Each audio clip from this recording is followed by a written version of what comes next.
खगवाहिनि मोहिनि चक्रिणि रागविवर्धिनि ज्ञानमये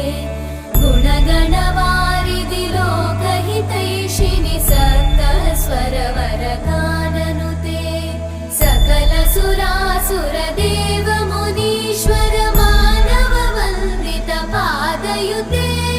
जय जय हे मधुसूदन कामिनि